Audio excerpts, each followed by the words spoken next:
Oke, bismillah, assalamualaikum warahmatullahi wabarakatuh. Teman-teman, jumpa lagi di podcast kesayangan kita, Muslim Yotok atau MYT ya. Nah, di podcast ini sama-sama kita akan membahas masalah pemuda yang menginspirasi, tips-tips untuk pemuda dan dakwah-dakwah untuk pemuda ya. Semua yang berkaitan dengan pemuda dan kaitannya dengan Islam ya.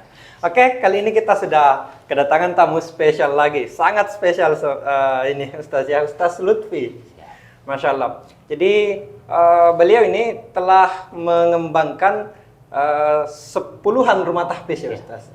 13. 13, Masya Allah. Bagaimana ceritanya itu Ustaz? Bisa kepikiran untuk membangun sampai 15? 13 ya? 13 rumah tahfiz tahfiz. Oh, Masya Allah. Baik, bismillahirrahmanirrahim. Assalamualaikum warahmatullahi wabarakatuh. Alhamdulillah. Assalatu wassalamu ala rasulillah wa ala alihi wa sahbihi wa ba'd. Ini masih agak canggung ya, jadi kita mulai obrolannya di tunggu apa ini kayak gak anu saya ini. Bismillah. Kalau ditanya tentang mulai tahfiz, sebenarnya saya terinspirasi dari Ustaz Rahmat Al-Kausar. Ustaz Rahmat ya? Ya, Ustaz Rahmat Al-Kausar. Beliau sahabat saya, memang Masya Allah, dari senior saya di pesantren dulu, kemudian banyak berkecimpung di dunia ruqyah. Iya. Setelah itu beliau bikin tahfiz, saya juga terinspirasi sama beliau. Alhamdulillah. Tahfiz Al-Kausar kayak? Tahfiz Al-Kausar, betul. Al-Kausar. Al-Kausar. Kalau beliau sudah ada 47 cabang, saya alhamdulillah Allah berikan kemudahan 13 cabang. 47 cabang. Ya, Masya Allah. Masya Allah. Jadi mengurus puluhan tahfiz sebenarnya ini kan mengurus anak-anak ini, pembiayanya dari mana kira-kira ini Ustaz? Kalau pembiayaan. Ini juga yang unik sebenarnya Ya. sih. Dari mana biayanya? Alhamdulillah, kalau mau dibilang secara umum ya dari usaha kecil-kecilan. Dari usaha kecil-kecilan. Ya, usaha kecil-kecilan. Tapi karena berkah, Allah cukupkan semua. Allah cukup. Ya. Kalau ditanya tentang dari mana, kemudian usahanya seperti apa, usahanya itu ya jualan sambal. Dari santri itu Jualan sambal? dari santri itu kita berdayakan untuk punya karya masing-masing. Punya karya. Ya, punya karya. Jadi mereka, alhamdulillah istri saya punya hobi masak, kemudian saya ajak untuk jualan. Ya, jualan, awalnya bikin sendiri, kemudian beliau ajar para santri. Sekarang alhamdulillah penjualan sambal itu sendiri sudah sampai ke Saudi. Sudah Ya, sampai ke Saudi. Luar biasa. Nah, karena dibawa sama jamaah-jamaah umroh, alhamdulillah. Dibawa sama jemaah umroh. Ya, Wah. alhamdulillah. Ini produk santri sudah sampai ke Saudi Ustaz. Nah, alhamdulillah sudah sampai ke sana. Masyaallah. Jadi kalau santrinya ini sendiri Ustaz dari kalangan mana saja? Maksudnya semua bisa gabung atau ada kualifikasi tertentu, misal anak yatim atau bagaimana yang kurang mampu? Karena ini kan gratis ya Ustaz. Alhamdulillah full gratis dan kita tidak open donasi. Tidak open donasi. Tidak open Wah, donasi, luar ya. biasa. Ini yang perlu kita kaji nih teman-teman ya. Jadi tidak open donasi bisa membiayai puluhan tahfiz. Nah, kita harus kaji lebih dalam ini. Alhamdulillah. Jadi kalau mau disampaikan santri dari kalangan mana saja, ya memang rata-rata dari kalangan tidak mampu. Tapi kami tidak membatasi. Kami tidak membatasi dan tidak ada perbedaan. Jadi semuanya bisa masuk. Bahkan kami punya tagline tahfiz RHG atau rumah hafiz gratis. Rumah hafiz gratis. Ya, rumah hafiz gratis itu buka 24 jam. 24. Buka 24 jam. Jadi kapanpun mau daftar silahkan. Tinggal bawa perlengkapan pribadi masuk ke tahfiz seperti itu. Nah, kalau mereka datangnya dari dekat ya kita langsung biasanya jemput. Tapi kalau dari jauh biasanya kan ada yang dari Ternate, ada juga yang dari NTT, ada yang juga dari Kalimantan. Tapi kebanyakan memang dari Goa, Makassar. Kalau rentang usianya Ustaz? Ini kan tahfiz sudah ada beberapa yang sudah bisa kerja atau ya, alhamdulillah. Kalau rentang usianya dari 13 atau SMP, ya, SMP sampai 25 tahun. Ini anak SMP sudah punya karya, ini sudah ada sambalnya sampai ke Madinah. Bagaimana dengan kita ini ya? Alhamdulillah. Dari usia SMP sudah belajar buat karya Ustaz nih. Wah, luar biasa. Bahkan yang dari yang sudah agak besar itu SMA kita sudah diminta untuk magang. Jadi ada yang ngurus ternak. Iya. Sebenarnya banyak sih, sebenarnya begini. Alhamdulillah karena banyak yang minta saya untuk menyiapkan SDM, SDM itu. ya kita bikin program magang. Program magang. Ya, jadi ada yang magang di sekolah, ada yang jadi guru, khususnya guru mengaji. Karena rata-rata dari santri itu pasti bisa mengajar ngaji. Yang kedua di kandang ternak, jadi urus peternakan. Kemudian juga ada sih yang minta juga ke ke percetakan. Ya, percetakan stiker dan seterusnya untuk jadi karyawan seperti itu. Bahkan saya kemarin diminta untuk santri itu di kafe. Di kafe. Ya, di kafe. Nah, bagaimana baik mereka permintaannya, saya juga heran sebenarnya. Ini kan santri masih usia belia ya. Masih usia belia. Kemudian saya tanya sama beliau, kenapa maunya dengan santri yang masih kayak kalau bilang mungkin skillnya berbeda dengan orang yang lain. Tapi beliau rata-rata sampaikan satu yang mereka punya, satu yang barangkali jarang dimiliki oleh orang lain. Apa itu? Amanah dan kejujuran. Amanah dan kejujuran. Nah, seperti itu. Wah. Ini menarik ini, karena kan sekarang banyak sekali memang cerita bahwa usia-usia belia Gen Z itu tidak bisa kerja.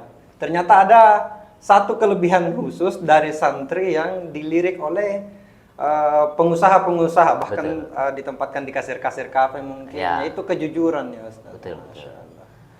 Jadi bagaimana nih proses pembinaannya Ustaz? Pembinaan santri sampai bisa mereka bekerja, punya skill seperti itu. Kebiasaan ini kan kerja kan bukan sesuatu yang bisa langsung terjun begitu. Pasti ada proses pembinaannya bagaimana? Jadi alhamdulillah yang kami bina itu kan rata-rata yang SMP kemudian SMA. Jadi SMP SMA itu mereka alhamdulillah sudah terbiasa disiplin dengan waktu. Bangun jam 3 subuh. Wah, Masya Allah. Ya, bangun jam 3 subuh, bangun jam 3 subuh. Nah, bukan begadang ya. Bukan begadang, santri jarang begadang. Kecuali yang sudah punya amanah ya. Jadi bangun jam 3 subuh, qiyamul lail, kemudian baca Quran, setelah itu sholat subuh, kemudian setelah subuh tidak tidur lagi, anti tidur pagi alhamdulillah. Kita memang camkan santri jangan sampai kayak ada yang tidur pagi. Kenapa? Di pagi hari itu berkah. Kemudian mereka terbiasa dengan aktivitas yang disiplin ini. Ketika masuk ke dunia kerja, tentunya mereka bahasanya magang diajarkan dulu ya, diajarkan dulu. Contoh misalnya ketika mereka magang di peternakan, itu mereka dibimbing dulu, dikasih bekal-bekal bagaimana cara merawat, bagaimana cara memberikan makan, kemudian bagaimana cara mengobati hewan ternak yang sakit. Atau di sekolah mereka diajarkan bagaimana cara merawat anak kecil, bagaimana pengaturannya, bagaimana kurikulum pengajaran pengajaran di TK-nya atau di SD-nya. Nah, setelah mereka sudah diajarkan 1-2 bulan baru mereka bisa betul-betul dilepas. Ya, kalau ini kan tidak semua ya usia belia yang bisa langsung kerja begini Ustaz. Misal pembinaan khusus dari tahfiznya sendiri Ustaz, ya selain program-program yang secara rutin, kami pengembangan skill mungkin. Ya, pengembangan skill itu tadi yang ketika mereka magang sih. Ya, tapi yang paling yang kami paling dominan yang difokuskan itu adalah memang soft skill, itu kejujuran dan amanah. Karena ini yang rata-rata banyak dilirik. Saya tanya kenapa tidak ambil dari lulusan-lulusan S1 dan seterusnya. Maka banyak yang sampaikan kepada saya, banyak sih yang pintar, banyak sih yang hebat seperti ini, tapi untuk cari yang betul-betul amanah dan tidak terlalu bahasanya dalam tanda kutip materialistis itu ya dari santri seperti itu. Jadi soft skill ini yang kami lebih tonjolkan, bahwasanya santri itu insya Allah jujur dan amanah seperti itu.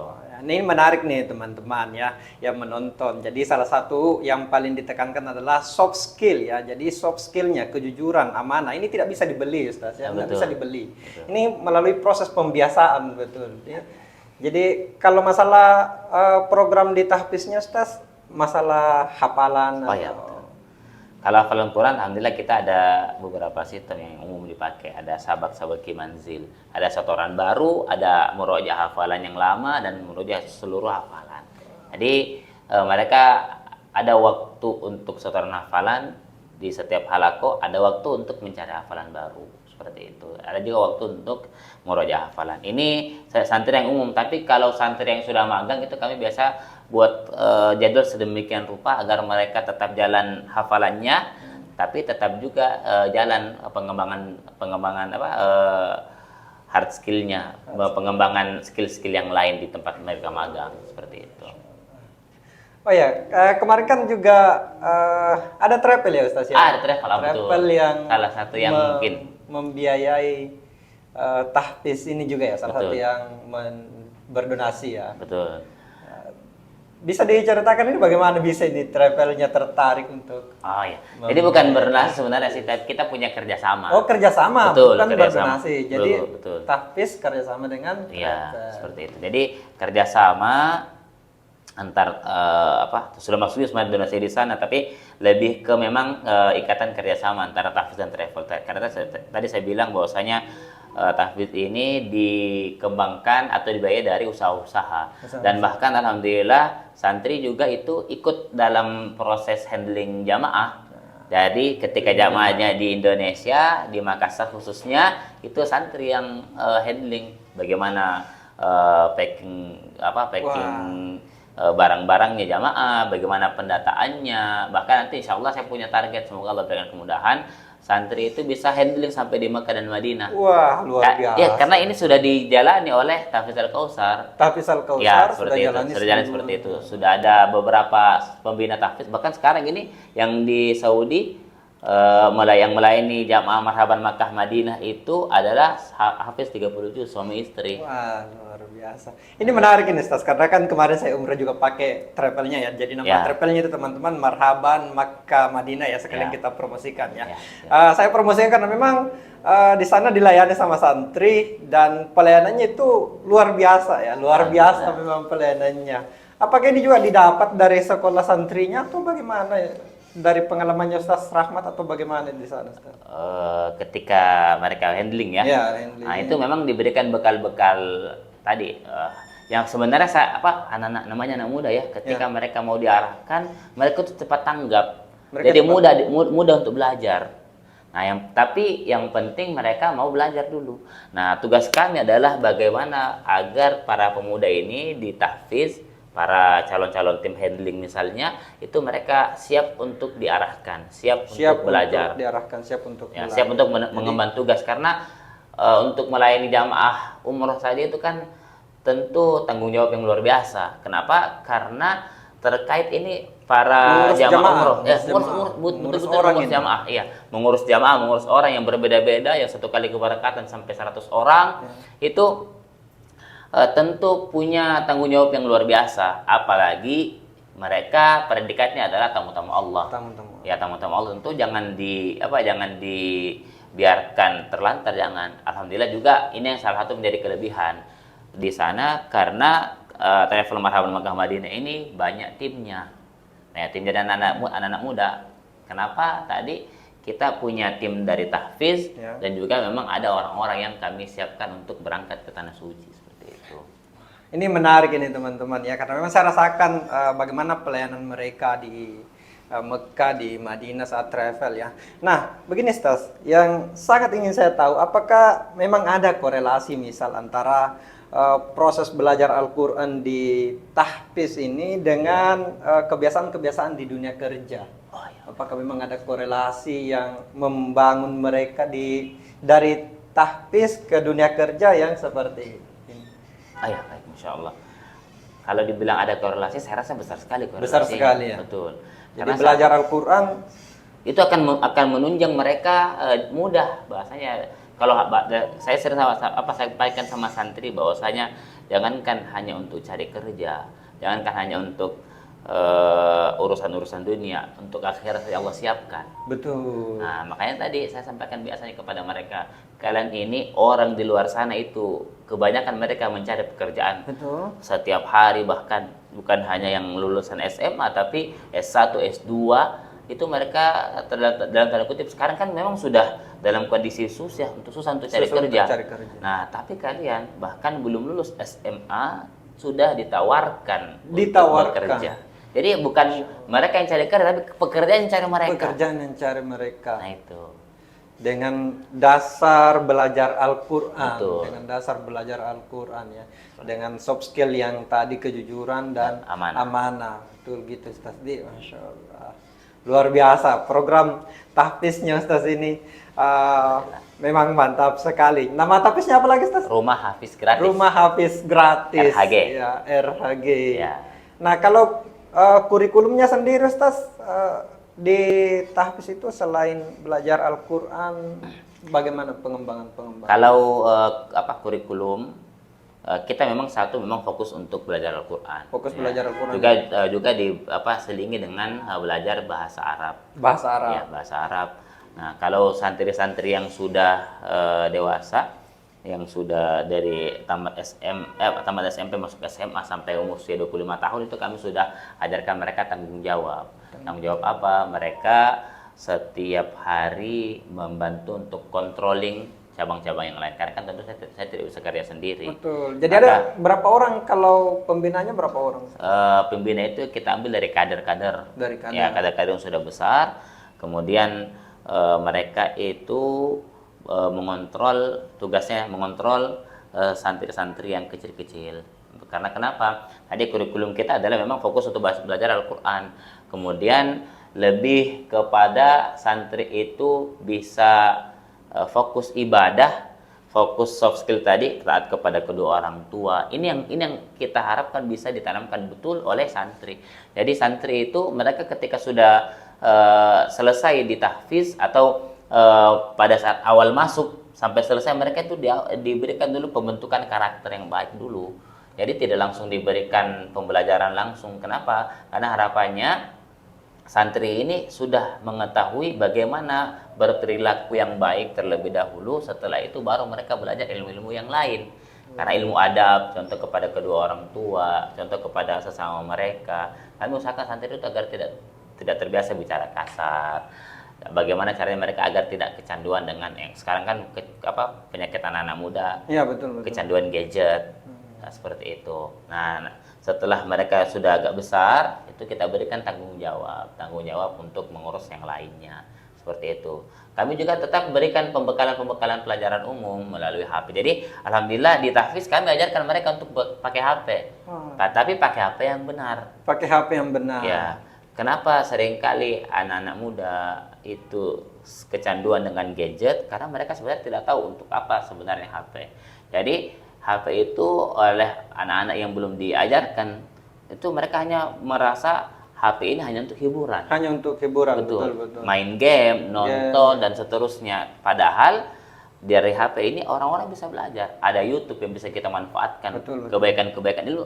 Sebenarnya kalau mau dicek, banyak sekali ilmu yang bisa kita dapatkan dari HP. Dari HP, dari YouTube, dari googling, dan seterusnya. Karena memang sekarang sudah modern, sudah tidak bisa lagi kita menutup diri bahwasanya saya tidak bisa, saya menutup diri dari teknologi, saya tidak usah pakai HP dan seterusnya. Sudah tidak bisa lagi seperti itu karena zaman sudah jauh sekali perkembangannya. Karena kalau kita tidak ikuti ke sana akan ketinggalan, dan akhirnya apa? Santri yang tidak pakai HP jadinya mereka tidak punya kepercayaan diri atau banyak ketinggalan informasi. Tapi kalau dibiarkan juga kebablasan, santri akan ketagihan. Jadi kita berusaha bagaimana mengimbangi agar mereka bisa belajar dengan gadget yang benar, tapi juga tidak ketagihan. Seperti ini itu. nih teman-teman kuncinya ya. Jadi bijak menggunakan teknologi. Betul, bijak menggunakan teknologi. Jadi jangan cuma dilihat dari segi negatifnya saja. Betul, masalah teknologi ya, karena memang banyak sekali manfaatnya. Pasti semua teman-teman tahu lah, tapi bagaimana menggunakan itu? Memanage ya. Nah, betul. Nah, bagaimana dengan ini kan ratusan orang ini santri Ustaz. Apakah mereka tidak saling mempengaruhi, misalnya dari latar belakang yang berbeda-beda ini kan? Ada kendala-kendala di sana Ustaz? Alhamdulillah kalau kendala Allah berikan pertolongan banyak sehingga tetap pasti ada kendala, tapi alhamdulillah tidak terasa. Ya seperti itu. Ya namanya perjuangan, mengurus satu dua orang anak saja tentu ada perjuangannya. Bagaimana dengan mengurus ratusan anak? Alhamdulillah selama sekitar 4 tahun, karena sudah 4 tahun. Ya, tahfiz kami itu berdiri dari 2020. Dari 2020. Dari 2020. Ya. tahun keempat atau masuk tahun kelima tahun depan insya Allah itu tentunya banyak perjuangan-perjuangan ya, banyak perjuangan-perjuangan, tapi ini bukan menjadi alasan kita untuk tidak berhenti untuk berhenti ya, tapi ini malah menguatkan setiap perjuangan itu. Kenapa? Sebenarnya saya makin banyak santri makin senang, karena kan biasanya orang berpikir makin banyak santri makin banyak pengeluaran. Makin banyak Ya, pengeluaran. bahasanya bahkan saya ditanya, mending bikin satu tahfiz saja deh, Ya. yang dipusatkan begini dan begitu. Tapi saya bilang, saya mau atau saya berharap kepada Allah agar bisa mendapatkan pahala yang sebesar-besar dari santri. Karena kenapa? Satu saja di antara mereka yang berdoa kepada Allah agar saya masuk surga dan diterima sama Allah, itu bisa jadi penunjang saya untuk masuk surga. Bagaimana kalau ratusan orang yang mendoakan? Seperti itu. Kalau satu saja di antara mereka bisa menjadi pemimpin di masa depan, bisa menjadi orang-orang yang hebat, berguna untuk bangsa, negara dan agama ini, bagaimana dengan saya yang tentunya akan dapat jariah yang besar. Betul. Itu kalau ratusan, kalau ribuan. Ya, bagaimana? kalau ribuan, wah luar biasa. Nah, seperti itu. Nah, ini pola santri memang pengajaran melalui metode Al-Quran ya. Apakah memang ada jaminan di sana, Ustaz? Jaminan agar soft skill anak-anak bisa lebih baik? Kalau dibilang jaminan 100% Dari tentu rata-rata alumninya bagaimana? Alhamdulillah, kalau dikatakan bahwasanya apakah kami bisa menjamin 100% mereka punya soft skill yang sama? Ya. Tentu tidak. Tentu tidak ya. Tentu tidak. Kenapa? Karena juga tergantung dari basic pengajaran mereka di awal dari rumah. Karena santri itu kan tentu tidak selamanya ditahfiz. Ya.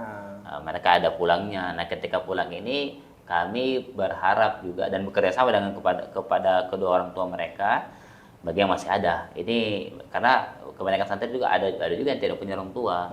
Seperti itu. Bagi yang masih punya orang tua, kami bekerja sama dengan mereka agar mensinergikan dan mensinkronkan antara kurikulum di tahfiz dan juga di rumah mereka.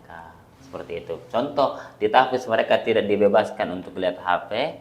Maksudnya tidak dibebaskan artinya kalaupun mereka menggunakan HP tetap dalam pengawasan, di rumah pun harus seperti itu. Itu kalau masih punya orang tua, tapi kalau tidak punya orang tua ya kami juga tidak bisa terlalu jauh sampai ke sana, seperti itu. Menarik sekali nih. Sekarang kan kita tahu ya dalam tanda kutip bahwa kondisi pendidikan di Indonesia memang kata orang memang sangat mengkhawatirkan. Apakah setelah menjalani program tahfiz ini, apakah Ustaz merasa bahwa tahfiz adalah salah satu solusi untuk pendidikan Indonesia atau bagaimana, Ustaz? Ya, saya rasa ini adalah salah satu peluang. Untuk memperbaiki bagaimana kinerja, bagaimana kondisi pendidikan kita di Indonesia. Iya, karena kan sekarang baru-baru ada lagi viral kasus bullying, bahkan sudah kita bahas lagi kasus antara guru dengan siswa yang tidak sempurna. Apakah tahfiz bisa menjadi salah satu solusi untuk anak-anak kita, mungkin untuk ibu-ibu yang menonton? Apakah ini bisa menjadi solusi atau bagaimana? Ya, saya yakin insya Allah ini jadi solusi luar biasa. Kenapa? Kalau dengan Al-Quran itu insya Allah akan mendapatkan jaminan penjagaan. Jaminan penjagaan. Ya, jadi menanamkan Al-Quran lebih dahulu, betul. Karena sebenarnya anak-anak ini ketika dikenalkan dengan Allah lebih dini, maka mereka itu akan terjaga insya Allah. Saya teringat ketika Nabi SAW bersabda kepada Ibnu Abbas, sepupu beliau sampaikan, ihfazillah yahfazuka. Jagalah Allah, maka Allah akan menjagamu. Nah, pada saat itu Ibnu Abbas masih kecil, masih muda, masih sekitar berapa tahun ya? Baru balik 10 sampai 13 tahun di riwayat pada saat itu. Nah, beliau bertanya bagaimana? Beliau menjelaskan bahwasanya kita menjaga Allah, maka Allah akan menjaga kita. Bagaimana kita menjaga Allah? Satu, kita jaga dengan menjaga ibadah, dengan menjaga sholat, menjaga firman-Nya Al-Quran, menjaga kalamullah, kemudian menjaga diri kita untuk menjalankan syariat, itu akan menjaga kita dari kuburkan keburukan. Kita menjaga sholat, maka insya Allah akan tertanam sifat kedisiplinan. Betul. Kita menjaga dengan kita berusaha membaca Al-Quran, maka sangat banyak informasi dari Al-Quran yang bisa didapatkan. Kita menjaga syariat-syariat Allah ini, maka akan terjaga dari tadi.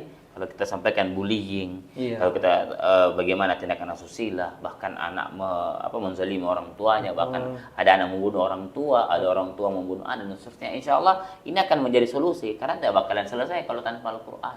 Tidak akan selesai tanpa Al-Quran. Jadi Betul. salah satu solusi yang paling harus ditekankan adalah menanamkan Al-Quran dalam jiwa-jiwa pemuda kita Betul saat ini. sekali. Ustaz. Insya Allah, insya Allah. Masya Allah, luar biasa ya. Jadi menarik sekali perbincangan kita, Ustaz. Jadi nama tahfiznya itu adalah Rumah Hafiz Gratis ya. Baik. Jadi ini menarik ya, karena memang di tahfiz itu kan juga membentuk circle ya, Ustaz. Ya, pasti ada ini yang paling penting kayaknya ya, Ustaz. Ya. Jadi circle-nya ya. Jadi untuk ibu-ibu yang punya anak ya bisa dijadikan salah satu solusi rumah hafiz ya, bukan cuma yang gratis ya, bukan cuma rumah salah Banyak satunya ya yang rumah hafiz gratis, gratis. tapi sudah banyak sekali sekarang tahfiz ya, rumah tahfiz baik itu yang gratis maupun yang berbayar ya. Yang paling penting kan kita bentuk circle-nya anak-anak ya. Betul sekali. Kita bentuk circle-nya ya. Jadi oke, menarik sekali podcast kita, Masya Allah. Jadi untuk teman-teman, inilah akhir podcast kita, Ustaz ya. Jadi untuk teman-teman, jangan lupa bantu kami dengan subscribe dan like ya. Dan jangan lupa share sebanyak-banyaknya ke teman-teman ya. Oke. Assalamualaikum warahmatullahi wabarakatuh. Waalaikumsalam warahmatullahi wabarakatuh.